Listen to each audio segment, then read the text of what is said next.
Olá, boa noite. O É Notícia entrevista hoje o embaixador Maurício Lírio.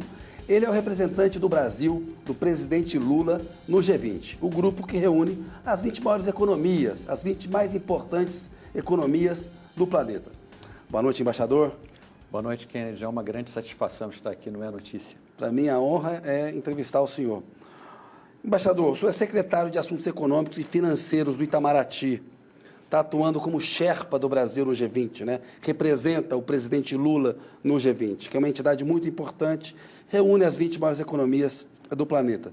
Também estão a seu cargo no Itamaraty negociações com a OMC, Organização Mundial do Comércio, OCDE, que é a Organização para a Cooperação e Desenvolvimento Econômico, e tem essas negociações extras-regionais do Mercosul, sim, como o tratado com a União Europeia. O Maurício ele também já foi embaixador no México e na Austrália, entre outros postos importantes na diplomacia brasileira. É também escritor, formado em comunicação social, mas preferiu a vida de diplomata. Ô Maurício, eu queria começar por aí, porque você é formado em comunicação, o que te levou a seguir a diplomacia? Bom, eu fui formado em comunicação e fiz o mestrado em Relações Internacionais, então eu tinha, na verdade, esse duplo gosto, tanto da literatura, né? Eu cheguei a escrever 2 romances, né? A vida de escritor anda um pouquinho de lado, né? Por conta das tarefas.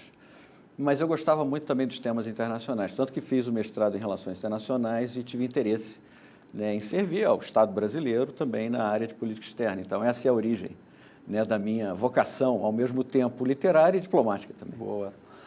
O G20, ele não tem 20 países, ele tem 19 países, mais a União Europeia.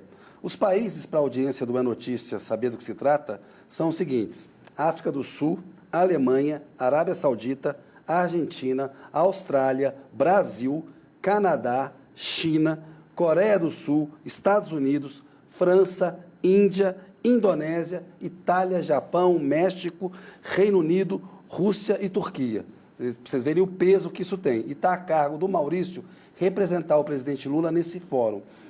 Maurício, normalmente a imprensa descreve o G20 como as 20 maiores economias do planeta, mas desde a criação dele, em 99, ele deixou de ser só um bloco econômico, financeiro, ele tem aspectos políticos também. Explica para a nossa audiência o que é o G20 e que trabalho você está fazendo neste ano, no qual o Brasil está na presidência do grupo. O G20 surgiu como um grupo para articular as maiores economias para enfrentar crises financeiras. Tá? A primeira reunião do G20 é em 99, ou seja, tem mais de 20 anos, e foi na esteira da crise asiática naquele momento, crise financeira asiática. Sim. Só que em 2008, e esse era um grupo em nível de ministros das finanças e presidentes dos bancos centrais. Só que em 2008, com uma crise ainda mais grave, a crise financeira norte-americana, os países, na verdade o anfitrião naquela época, que era o presidente Bush, resolveu chamar uma reunião também com os líderes do G20. Então se inaugurou ali, eu diria, o formato do G20 também como uma presidência com uma cúpula de líderes. Tá? E o formato do G20 é esse: a cada ano, um dos países do G20 é o presidente né, do grupo e, portanto, tem que realizar uma série de reuniões no seu país que culminam na cúpula, que é a reunião de líderes no final do ano. Então, essa é a origem. Na verdade, a origem foi econômico-financeira, mas com o tamanho dos desafios que nós temos hoje, que são também na área política, sim, são na área ambiental, por exemplo, isso, o G20 acabou ocupando um espaço maior do que tinha originalmente. Mas essa é a origem do grupo. Ô Maurício, as instituições originárias da arquitetura mundial, tanto na economia quanto na política, a ONU, a FMI, elas são do pós-guerra. Elas, sim, refletem aquele mundo da vitória dos aliados contra o eixo na Segunda Guerra Mundial. O mundo mudou muito nesse tempo, de lá para cá. O presidente Lula tem pedido sempre uma reforma da governança global e tem insistido muito nisso no âmbito do G20. Por que, Maurício, seria importante fazer essa reforma na governança global? Não, isso é absolutamente fundamental, não só porque a gente precisa de uma atualização na representação. Kennedy, se pensarmos, né, final dos anos 40, quantos países existiam, né, ou seja, que eram membros das Nações Unidas? Eram poucos países, 40 e tantos países. Ou seja, houve processo de descolonização, novos países surgiram. Sim. Houve o crescimento dos países em desenvolvimento em termos de importância econômica. Então, o mundo mudou muito, ou seja, já não é mais o mundo dos anos 40, são quase 80 anos né, percorridos desde então. Ao mesmo tempo, a gente tem visto situações de crise no mundo muito graves. Por exemplo, ano passado nós tivemos um recorde de conflitos no mundo, 183. E com um tamanho tão grande de conflitos, é aquele negócio, o objetivo, por exemplo, maior do Brasil, que é destinar recursos, atenções, eu diria capital político, para resolver questões como pobreza, a fome, né, eu diria lacunas de desenvolvimento, isso não é possível porque as atenções estão concentradas em conflitos. Então, com uma ONU que foi criada para prevenir conflitos, não consegue desempenhar essa função, e com isso a gente não consegue concentrar nos temas do desenvolvimento, é muito importante que o próprio G20 force, no bom sentido, uma reforma das Nações Unidas, para que esteja à altura do que é o mundo hoje e possa enfrentar desafios desse tipo. A própria Carta da ONU não menciona a expressão meio ambiente. Ou seja, foi feita nos anos 40, a preocupação com mudança do clima não existia. Ou seja, é urgente a atualização do sistema como um todo. Daí o Brasil colocar como prioridade a questão da reforma da governança global. E por que é importante fazer isso dentro do G20? O G20 é mais importante hoje que o G7? Aí é importante fazer dentro do G20, porque o G20 tem duas características. Além de reunir países muito importantes, ele é mais múltiplo, né? Ele é mais diverso do que o G7. O G7 são economias do mundo em desenvolvimento, basicamente, América do Norte. O sul global está dentro do G20, né? E o sul global está dentro do G20. Então, para fazer uma reforma da ONU que seja efetivamente representativa do mundo que é hoje, a melhor amostra em termos de grupos de peso hoje no mundo é o G20. Daí a importância de que o próprio grupo, eu diria, dê um empurrão na reforma da agenda global, em especial das Nações Unidas, mas não só das Nações Unidas. As instituições de Bretton Woods também foram criadas naquele então. Então é preciso atualizar o sistema como um todo. Banco Mundial, FMI. FMI, exatamente. Ô Maurício, nessa reforma da ONU, o presidente insiste na mudança do Conselho de Segurança das Nações Unidas.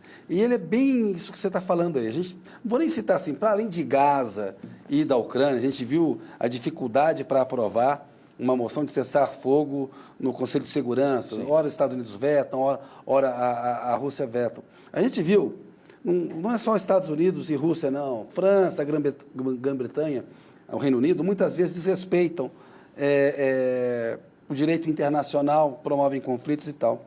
Por que é importante reformar o Conselho de Segurança e que formato o Brasil gostaria que esse Conselho tivesse? Sim.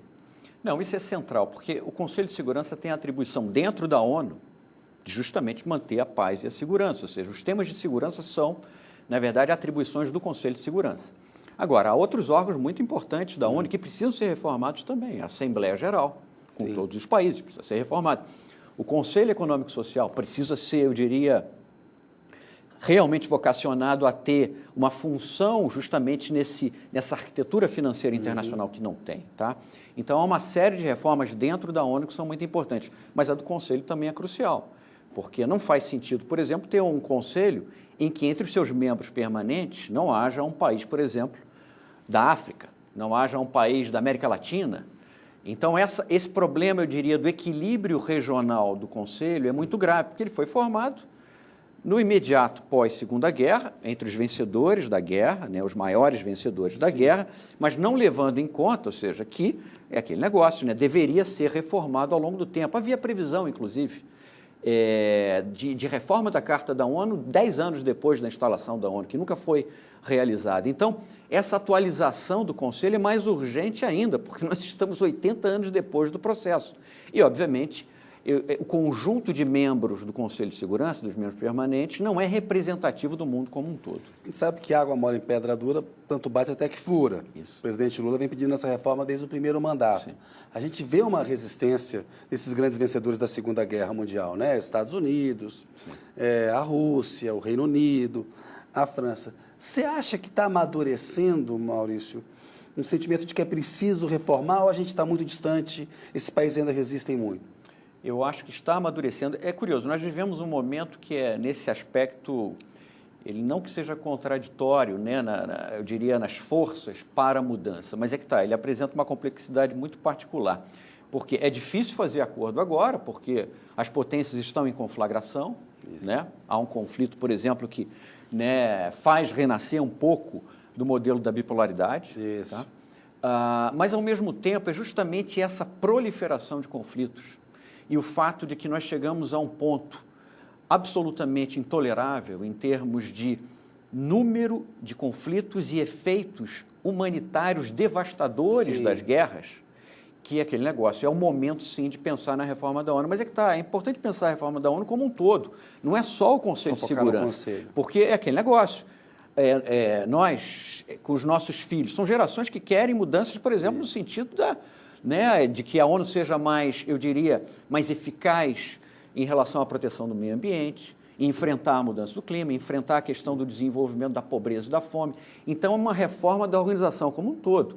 E essa reforma não poderia deixar de incluir a reforma do Conselho de Segurança, que é um dos núcleos, né, da própria organização. Então, essa é a lógica. Eu acho que nós chegamos num ponto de saturação e de inadequação das instituições internacionais, que é aquele negócio. Inclusive, na reunião no Rio de Janeiro de chanceleres do G20, presidida pelo ministro Mauro Vieira, todos os chanceleres dos países disseram: é importante reformar a ONU. Ou seja, o objetivo está lá, o caminho é aquele negócio, cada um vai dizer qual é o melhor caminho. Isso. Mas eu diria que o consenso sobre a urgência e a necessidade da reforma está. A questão é como chegar a essa reforma. É aquilo que você estava falando, ser um organismo não consegue prevenir os conflitos, a gente tem que enfrentar a emergência climática. E o problema da fome, nós só estamos agravando problemas que podem levar à extinção da espécie, né, ao fim do planeta, porque a questão da emergência climática é muito forte, então vamos falar dela um pouco adiante. Mas eu queria, ainda voltando para a questão do G20, em fevereiro, o Brasil teve uma posição muito firme na reunião que aconteceu em São Paulo, dos ministros de Finanças e presidentes de Banco Central, de taxar os mais ricos, os bilionários, né?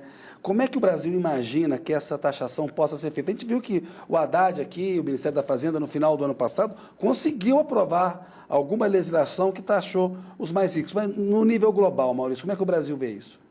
Olha, isso é absolutamente fundamental também. Justamente por isso, porque o mundo passa por desafios enormes que exigem uma destinação de recursos, né, em volumes que não são os que nós temos hoje, né? Então, para combater a pobreza, eliminar a fome, são 750 milhões de pessoas que passam fome ainda. E nós tivemos, na verdade, um aumento do número nos últimos anos, infelizmente, né? Para você ter uma ideia, são 150 milhões de crianças até 5 anos no mundo que passam fome. Isso significa que nós temos quase um Brasil, em termos de população, no mundo. Imaginem, um Brasil passando inteiro fome, de bebês, ou seja, de crianças até 5 anos que passam fome. Ou seja, não existe prioridade, não deveria existir prioridade mais absoluta do que essa na agenda internacional. Agora, para isso é necessário, eu diria, e como para a mudança do clima, são necessários recursos. E são necessárias também as políticas certas. Hoje nós sabemos que temos as políticas certas, porque com 20 anos de experiências em programas sociais bem-sucedidos, transferência de renda, agricultura familiar, merenda escolar, cadastro único, nós já sabemos que dá certo na superação da fome e da pobreza extrema, mas nós precisamos das fontes de arrecadação. Daí a ideia, uma das ideias do ministro Haddad, apresentada na reunião de fevereiro, de ter uma taxação, sim, mais progressiva, né? E mais justa. E como nós temos, obviamente, hoje a questão de fortunas que são, eu diria, esmagadoramente, né, maiores do que tradicionalmente tivemos na história, né? Então, essa taxação dos super ricos, né, dos bilionários, parece uma fonte mais ou menos natural de recursos para enfrentar esses problemas, né? Então, essa é a proposta também, né, de ter uma taxação progressiva que permita justamente a destinação dos recursos para outros setores. Agora, também como fator de impulso da economia. Porque a gente sabe que trazer para, vamos dizer assim, a economia, populações que são marginalizadas porque vivem em pobreza extrema, a experiência brasileira mostra que isso tem um efeito multiplicador na economia, como a transição energética pode ter um efeito multiplicador na economia. Então, a proposta que o ministro apresentou foi essa. Agora, há resistências, há dificuldades? Sempre há. Mas a gente tem, por exemplo, apoio de vários países em relação a isso. Então, é um primeiro momento, sim, mas eu vejo como um caminho importante para ter esses recursos adicionais para o desenvolvimento sustentável. Ou seja, a agenda de taxação, ela passa por uma nova regulamentação ou uma atenção para chamados paraísos fiscais, onde muitas dessas fortunas estão instaladas, né? Aí a gente vê uma resistência muito grande, Porque aí há também envolvimento com questões de segurança, Sim, sim. né? Como endereçar esse problema, atacar essa questão dos paraísos Isso é uma fiscais? questão fundamental, a gente também tem tratado disso. Há uma redução, eu diria, progressiva Isso. do número, vamos dizer assim, de saídas, né, para a evasão fiscal. Isso, o trabalho justamente de articulação entre as principais economias nesse sentido é muito importante, porque é preciso também ter, eu diria, um esforço conjunto. Isso. Né? Então, a gente tem avançado isso. Também tem avançado a ideia de uma taxação mínima internacional. Isso tem sido negociado no que a gente chama de Pilar 1 e Pilar 2, que foi um mandato também do G20, para justamente ter a possibilidade de taxar empresas que têm, eu diria, fontes de recursos em todo o mundo, mas não tem taxação nos principais mercados, por exemplo, a questão das plataformas, né, das redes sociais. Né? Então, isso também está sendo visto, isso está sendo negociado. Então, eu acho que há um avanço positivo. Eu diria que, nesse aspecto, apesar das diferenças entre os países, né, diferenças de interesses, porque tem a ver, inclusive, com a sede das empresas, né, eu acho que a gente tem caminhado no bom sentido de evitar evasão, né, e, ao mesmo tempo, de garantir fontes justas e progressivas de recursos por meio de impostos. Né? Quando a gente fala de transição energética global para combater a emergência climática, você estava falando da necessidade dos recursos, a gente vê no âmbito do G20 alguns países, Estados Unidos, por exemplo, China, que repetem uma bipolaridade pós-Guerra Fria, né, guardadas as devidas diferenças, a perspectiva da China ultrapassar a economia americana. Como é que o combate às mudanças climáticas no âmbito do G20 pode avançar se os Estados Unidos e a China têm agendas tão próprias, Maurício? Esse é um ponto complicado. Mas nós temos também aí a posição do Brasil, dos países em desenvolvimento, é muito clara. Olha, quem emitiu mais CO2 historicamente, né, e tem a parcela de responsabilidade maior em termos de mudança do clima são os países que se industrializaram cedo, porque eles foram os maiores emissores de carbono. Então, existe uma dívida aí. Daí a ideia de compromissos compartilhados, mas com responsabilidades diferenciadas. Ou seja, quem poluiu mais tem que pagar mais. Né? Isso está consolidado, por exemplo, no Acordo de Paris. Né? Tem lá o tal do artigo 9, que os países ricos devem destinar todo ano 100 bilhões de dólares para a transição dos países em desenvolvimento. Isso não tem sido cumprido. Não acontece. Isso não tem se materializado. Nós já estamos... Isso era de 2020 a 2025, 6 anos seguidos, 6 anos. Em nenhum dos anos, estamos já em 2024, os países ricos colocaram, vamos dizer assim, disponibilizaram 100 bilhões de dólares. 600 bilhões. A dívida é de 600 bilhões e até estamos muito longe disso. Então, esse é um tema importante. Sim. E agora, na reunião em Baku, na COP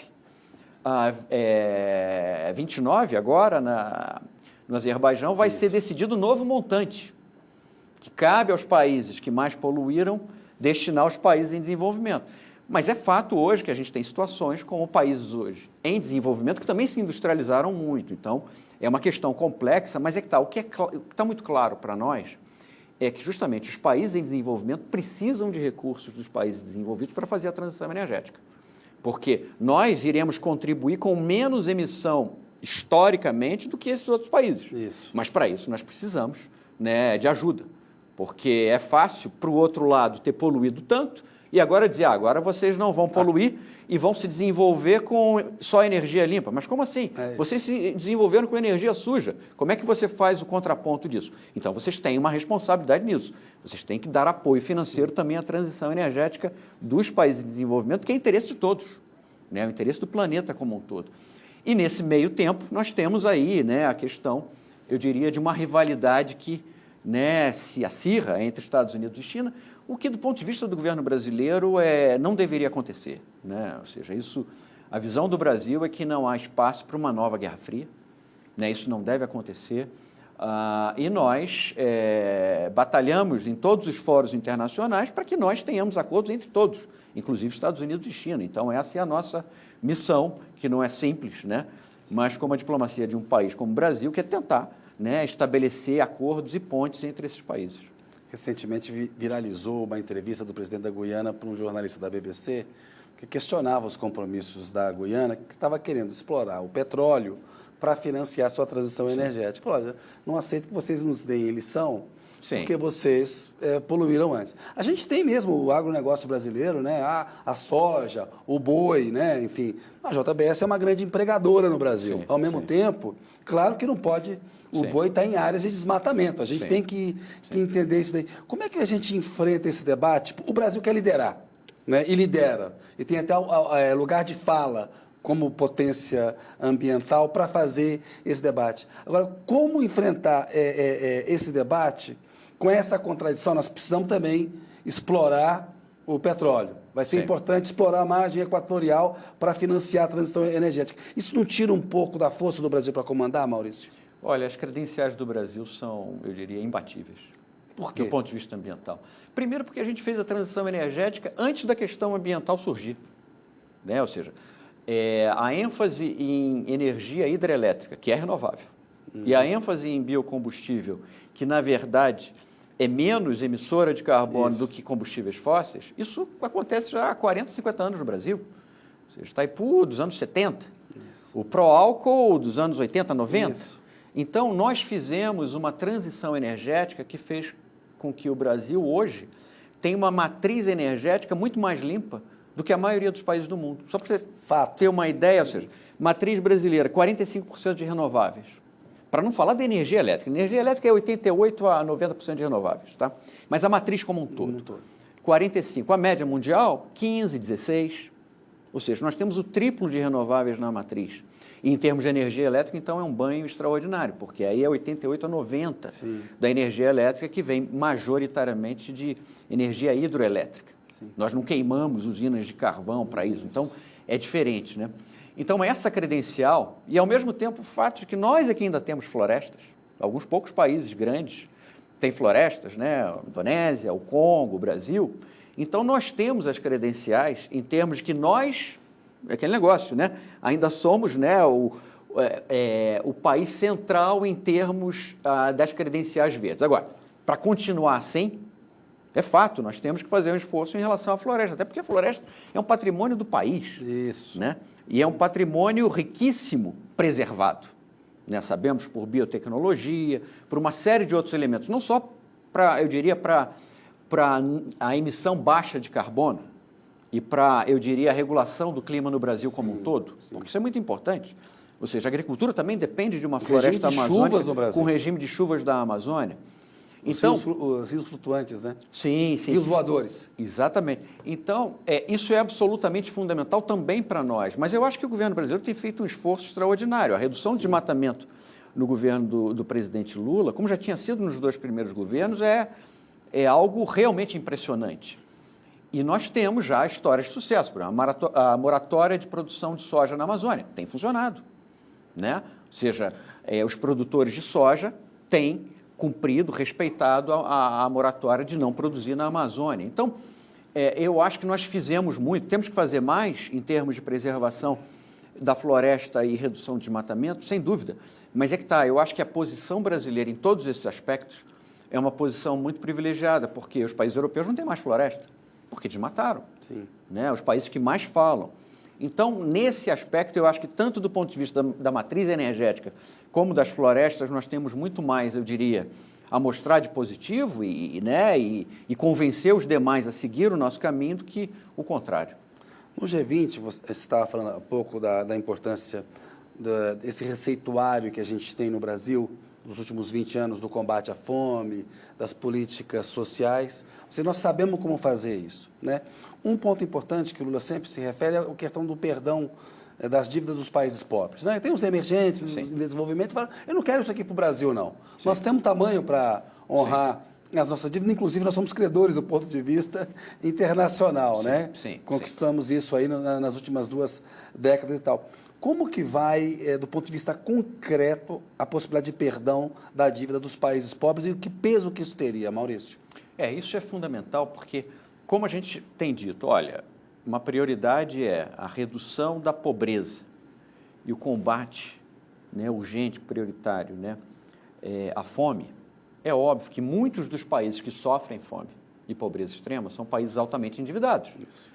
E países endividados em regiões, em continentes como a África, mesmo a Ásia, América Latina, Caribe. Então, nós temos um desafio, porque esses países estão penalizados agora porque houve elevação de inflação nos países ricos e a taxa de juros que os países pagam, justamente, das suas dívidas, é determinada pela taxa de juros internacional, que é determinada pelos mercados centrais. Então, é uma relação perversa em que esses países têm hoje um problema de pagamento da dívida por conta da elevação da taxa de juros internacionais e têm desafios de desenvolvimento como esses, né? Como alimentar uma população, como prover serviços básicos de educação e saúde. Então, esse é um grande desafio. Daí a ideia do presidente Lula de tratar desse tema do G20, que a gente está tratando. O próprio ministro Fernando Haddad tem feito reuniões sobre isso. E uma das iniciativas que nós temos, por exemplo, a Aliança Global contra a Fome, que eu diria que é o carro-chefe do G20, da presidência brasileira do G20, porque eu diria que é uma aliança muito bem montada, porque a gente, pela primeira vez, está juntando recursos financeiros com uma cesta de programas sociais que comprovadamente dão certo no combate à fome. Porque, Kennedy, isso não existia antes dos anos 2000, mesmo 90, porque os programas de renda, por exemplo, transferência de renda, o nosso Bolsa Família, que é extraordinário, o embrião está um pouco com, né, o Bolsa Escola do Cristóvão e tudo mais. Isso só foi provado pela eficiência do governo brasileiro em aplicar programas como esse em escala realmente nacional. Isso, massiva, que antes era meia amostra grátis. Junto com o programa de merenda escolar, que é a obrigação dos estados e municípios de comprarem até 30%, né, de alimentos para as escolas, vindo da agricultura familiar, o cadastro único, que funcionou muito bem. Agora, eu diria que a comprovação da eficácia desses programas é recente, porque vem de 20 anos. Então, nós, pela primeira vez, temos, eu diria, um caminho muito claro do que funciona para superar a fome e a pobreza no mundo. Daí, né, esse ser, eu diria, um dos carro-chefe, um dos núcleos centrais. Mas como é que você faz, por exemplo, com países pobres da África? Porque esses programas envolvem recursos e uma certa folga fiscal. Como é que você faz um programa de transferência de renda para dar, como pediu o presidente Lula, que ele falou, o programa de combate à fome, é óbvio, é dar poder aquisitivo ao pobre para comprar alimento. É isso. Mas para fazer isso você precisa de um programa de transferência de renda, que exige, né, eu diria, alguma capacidade fiscal. Mas os países estão altamente endividados. Então, por que não pensar, por exemplo, em modalidades do tipo troca de dívida por programa social? Né? Porque troca de dívida é uma coisa, é o chamado swap, né? Isso acontece, é muito frequente. Tem troca de dívida por proteção ambiental, tem troca de dívida já tem na área de saúde. Então, os países que são altamente endividados, que não têm folga fiscal, poderiam se beneficiar, por exemplo, de trocar parte da dívida deles pela capacidade de usar os mesmos recursos para um programa de transferência de renda, ao estilo do Bolsa Família. Então, nós estamos montando uma cesta de programas, e não é só do Brasil, porque há muitos outros países que tiveram um sucesso extraordinário na superação da fome. Bangladesh, por exemplo, tem programas extraordinários. Então, a ideia é montar essa cesta em que os países beneficiários que querem superar a fome escolhem um programa e com recursos financeiros, que a gente está buscando também de doações. Doações, eu diria, recursos que a gente chama concessionais dos ricos. Vem do Banco Mundial, vem dos próprios orçamentos dos países, vem de onde? Eu tive reuniões agora em Washington recentemente com o Banco Mundial, com o presidente do BID, o Ilan, e o ministro Haddad está indo agora, na semana que vem, para fazer uma reunião sobre isso, sobre os mecanismos financeiros para a Aliança Global contra a Fome. Então, é uma mobilização de diversas naturezas, ou seja, diversos mecanismos são possíveis, mas um outro é essa questão da dívida. Por que não perdoar parte da dívida, mas é que está com a destinação para a superação da fome, que aí tem um efeito também de longo prazo no desenvolvimento. Porque você vai dizer, mas isso é curto prazo? É só para, né, supera a fome no momento e depois não tem mais como sustentar essa política? Não, tem, porque os programas que deram certo são programas com condicionalidade. É o caso do programa Bolsa Família. Recebe o dinheiro mensal, é a mãe que recebe, porque gasta melhor os recursos na educação e saúde dos filhos e também para alimentar os filhos. E, ao mesmo tempo, nós temos o quê? Um efeito de longo prazo. Por quê? A criança tem que frequentar a escola. Isso é uma obrigatoriedade, é uma condição no Bolsa Família. A criança tem que ser vacinada, a mãe tem que levar para dar a vacina. Isso é criar, ou seja, condições de desenvolvimento de longo prazo. Por quê? Educação e saúde, né, são os alicerces de um desenvolvimento de longo prazo. Então, não é só uma questão assistencial, é uma questão de ter as bases do desenvolvimento nesses países, ou seja, fundada nesses programas sociais. Mas a questão do perdão da dívida e a possibilidade de uso de parte da dívida para esses programas é essencial também. E aí, Maurício, tem uma visão que tem um ingrediente muito preconceituoso, a meu ver, que é o seguinte: mas nós vamos dar dinheiro para esses países pobres, a corrupção vai levar tudo e não vai chegar lá na ponta, a gente vê esse ciclo de pobreza se repetir. Isso acontece porque essas elites locais aí, elas são corruptas. Nesse projeto, a aplicação dos recursos, como é que ela fica? Como é que se fiscaliza isso? Como é que você monta organismos que podem garantir que isso chegue de fato lá na ponta? Não, essa pergunta é interessante. Justamente por isso que a gente está criando... A gente tem 3 pilares na Aliança Global contra a Fome. Tem o pilar financeiro, ou seja, os recursos são necessários. Tem o pilar do que a gente chama de compromissos nacionais, ou seja, o país que quer se beneficiar daqueles recursos tem que dizer qual o programa que vai implementar, e isso será, obviamente, monitorado, certo? E há o que a gente chama do pilar de conhecimento, que são os países que fizeram boas políticas e programas de superação da fome, vão ajudar os outros a implementar.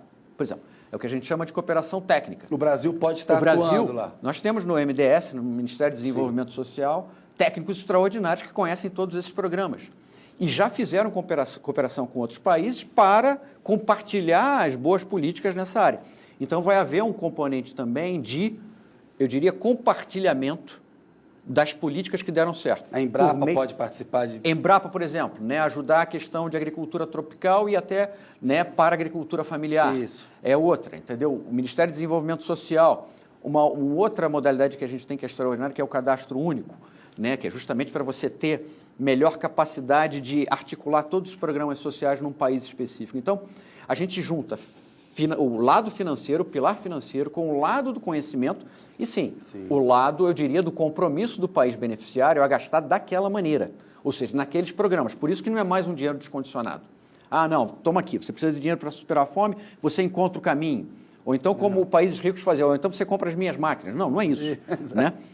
Na verdade, esse dinheiro será aplicado nos programas sociais com cooperação dos outros países que fizeram esses programas. Você falou de MDS, da Embrapa, tem a questão da imunização das vacinas, que o Brasil teve um recuo no governo Bolsonaro, um atraso, mas é uma área em que o Brasil tem uma tecnologia para ajudar um projeto desse a dar muito certo, né? Sim, ainda tem isso. Na área de saúde, não.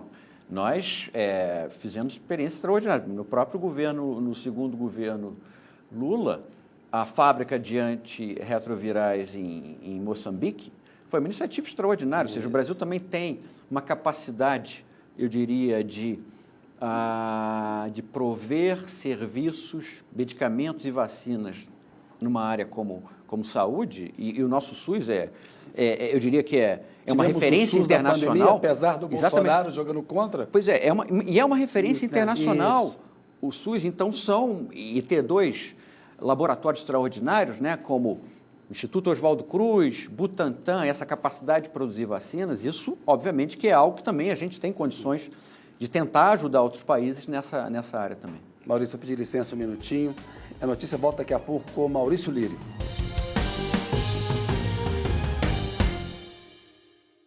Olá, o É Notícia está de volta com o Maurício Lírio, embaixador e representante do Brasil no G20, Sherpa no G20. Ô, Maurício, fala um pouquinho dessa palavra Sherpa, que é muito interessante, a origem, porque ela virou esse sinônimo.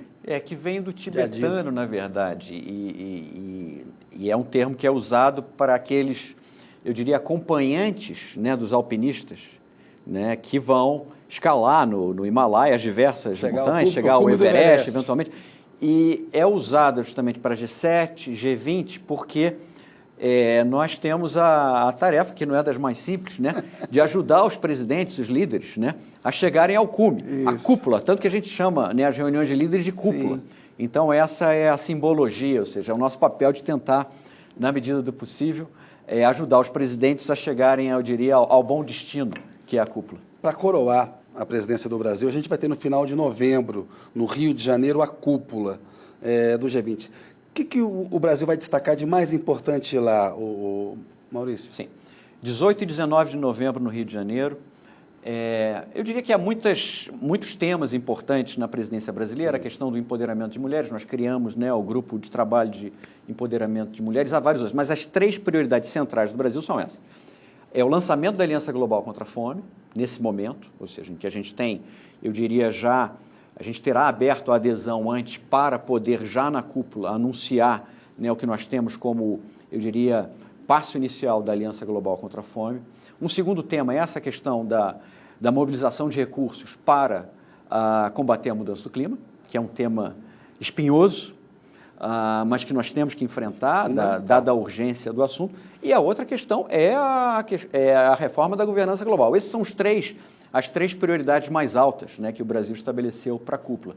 Então, eu vejo resultados, né, possíveis nesses temas, né, como, eu diria, a boa coroação do período da presidência brasileira, que esperemos, né, tenha bom resultado na cúpula no Rio de Janeiro, com a liderança do nosso presidente. E aí o Lula está muito empenhado na questão de política externa, sempre gostou. E, de fato, o corte ambiental, realmente o pilar ambiental está fazendo parte para valer dessa vez, né? Sim. Olha só, uma outra coisa que o presidente Lula falou, que é um tema muito controverso, que é o da regulamentação das redes sociais por um conjunto de países. Está muito claro que a gente precisa regulamentar as redes sociais. Sim. A gente vê os abusos que acontecem, o anonimato, e as plataformas, elas têm que ser responsáveis pelo conteúdo que elas publicam. O problema é colocar o guiso do gato. A gente está vendo o que o Elon Musk andou fazendo aqui recentemente em termos de desinformação. O que você acha aqui de concreto, Maurício? Eu sei que é uma coisa complicada, a Europa tem uma legislação mais dura, avançou um pouco nisso, os Estados Unidos têm uma visão de liberdade de expressão, de liberdade de imprensa quase que absoluta, e isso dificulta um pouco avançar, mas o Biden e o Lula trataram um pouco a esse respeito. O que você acha que no âmbito do G20 pode avançar por alguma regulamentação conjunta? É mais uma conscientização nesse momento ou algumas medidas concretas? Tá. O G20 tem um grupo de trabalho que é chamado de economia digital. Tá? Então, esse é um tema que começa a ser discutido no grupo, com outros temas também muito importantes, a questão da inteligência artificial, que é muito relacionada a isso também, ou seja, como a inteligência artificial pode, inclusive, potencializar o trabalho, né, eu diria, as atividades de redes sociais, não necessariamente no melhor dos sentidos. Isso. Então, como administrar isso da melhor maneira possível.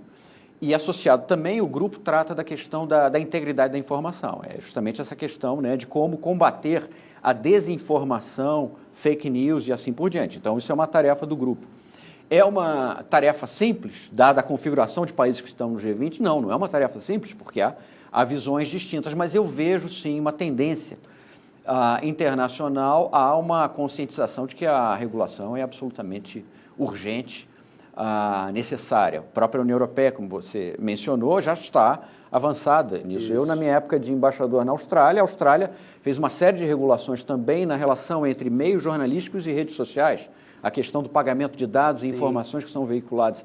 Então, isso é um processo mais ou menos natural, até porque o alcance hoje das redes sociais, em termos de efeitos também sociais, apesar dos efeitos muito benéficos em muitas áreas, mas há questões que têm que ser tratadas. Por exemplo, questão de epidemia, eu diria quase, né, de depressão entre adolescentes, meninas, principalmente, taxa de suicídio crescendo, isso está claramente associado, né, a gente vê nas pesquisas, por exemplo, a determinados instrumentos de redes sociais. Quando foi introduzido o like, o gostar, num Facebook ou no outro, isso teve um efeito sobre o aumento, eu diria, de casos de depressão. Ou seja, é uma questão também de saúde pública, é uma questão também de como, eu diria, a sociedade, né, e vamos dizer assim, as instâncias públicas devem enfrentar problemas que são da arena pública, lógico que tentando manter, né, a liberdade da melhor maneira possível, mas também liberdade, no caso de expressão, que não seja liberdade do crime, porque há crimes de expressão também. Então, tudo isso tem que ser feito de uma forma muito, eu diria, pensada, muito bem pensada, mas é algo que tem que ser feito,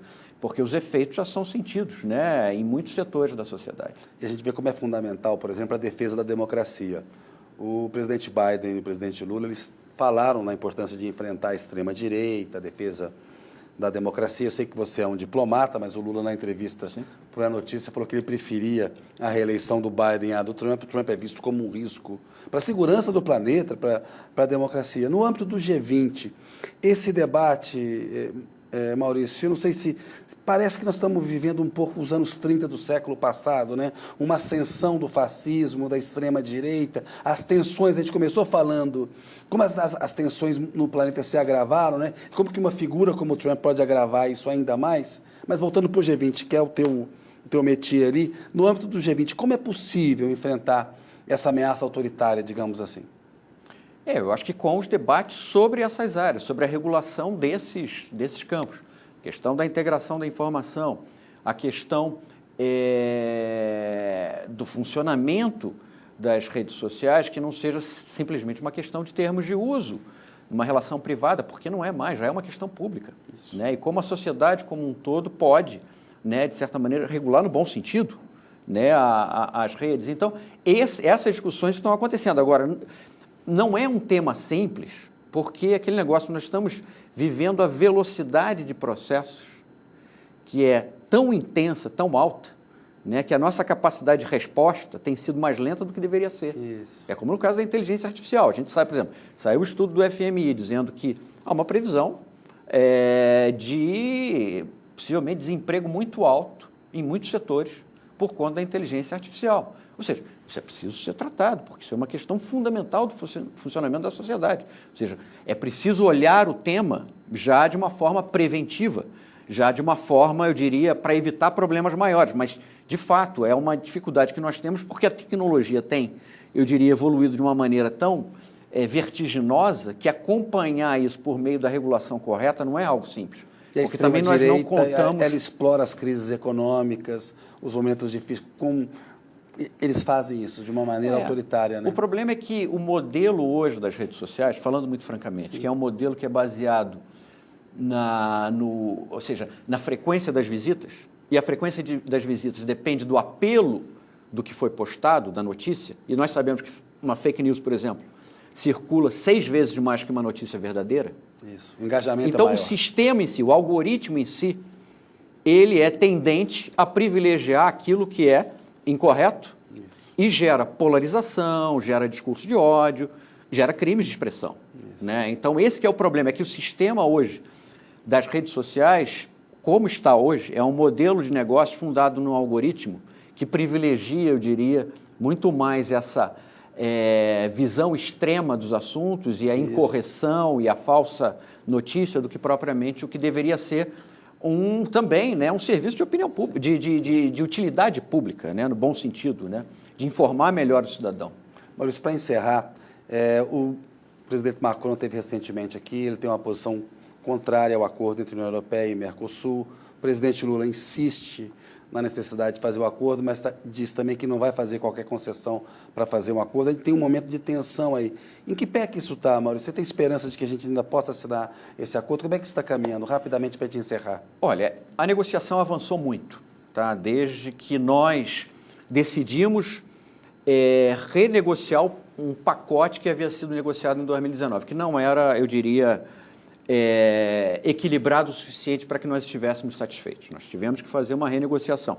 Essa renegociação avançou muito, nós conseguimos introduzir uma série de temas que são muito importantes para nós. Por exemplo, ter compras governamentais como uma política pública. No Brasil isso é absolutamente fundamental, né? Na área de saúde e em outras. Então, isso nós conseguimos fazer os ajustes, mas há hoje uma divisão na Europa, sejamos francos, sobre, eu diria, o interesse e a conveniência de assinar logo o acordo. Então, como haverá eleições para o Parlamento Europeu dia 9 de junho, e é uma eleição muito acirrada, em que todas essas questões têm aparecido, então foi feito um apelo da parte europeia, da Comissão Europeia, para que nós aguardássemos o resultado para depois seguir. Mas eu tenho com o meu contraparte da Comissão Europeia mantido contato frequente e tentamos avançar em questões técnicas que podem facilitar uma eventual assinatura depois do acordo, caso tenhamos as condições políticas para fazê-lo.